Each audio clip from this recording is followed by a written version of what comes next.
ఇప్పుడు చూడండి, మీరు అడుగుతారు ఏదో ఒకటి, గురుదేవా నాకు అప్పులైనవి, నా పిల్లల పెళ్ళి ఏదో అడుగుతారు. అడగడం అనేది అది ఎలకాలం అడిగినట్లనే చేస్తుంది. అడగొద్దు. ఆనందం కోరు, సంతోషం కోరు, శాంతి కోరు.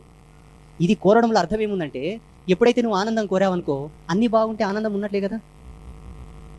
ఆనందం నువ్వు కోరుతున్నావంటే నీకు అన్ని సమకూరుస్తేనే నీకు ఆనందం ఇస్తున్నట్టు లేవు దేవుడు. శాంతి, అన్నీ బాగుంటే శాంతి ఉన్నట్లనే. నువ్వు శాంతి కోరు, అన్నీ కోరొద్దు. నువ్వు ఆనందం కోరు, అన్నీ కోరొద్దు. ఏది కోరాలో అది కోరతలేం, అనవసరమైన వల్ల కోరుతున్నాం. అంటే అర్థమైందంటే, ఒక చెట్టు ఎండిపోవాలంటే బుడం కొట్టాలే కానీ కొన జరిగితే ఎండిపోదు. మీరు ఒక కొన తెంపుతారు, మళ్ళీ వస్తారు, అయ్యో ఇది మిగిలిపోయి, గురుదేవ దీని తెంపు, అది మిగిలి, గురుదేవ దాని తెంపు, అది గురుదేవ దీని తెంపు. ఇవి తెంపేటాలకే నీవు ముసలుగైతే గురువు ముసలుగైతే గోయిందా. బుడం అట్లే ఉంటుంది. మళ్ళీ నీ కొడుకొస్తాడు, అరే మా నాయన ఇట్లా నాయన ఇది తెంపుతా, ఈడు తెంపి సగం ఈడు చేస్తాడు, ఓన్ కొడుకొస్తాడు, ఓడు సగం తెంపుకుంటూ పోతాడు, మళ్ళీ ఇంకో ఓన్ కొడుకొస్తాడు. అందరూ తెంపుకుంటా పోయారు కానీ అది ఎండపాయ ఇది ఒకపాయ. జీవితం అంతా ఇట్లనే ఉంటుంది. అందుకే ఏం చేయరంటే బుడం తెంపురి. బుడం తెంపుడు అంటే అర్థమైంది, ఆశావాదంలో పోయినంత వరకు తెగదు.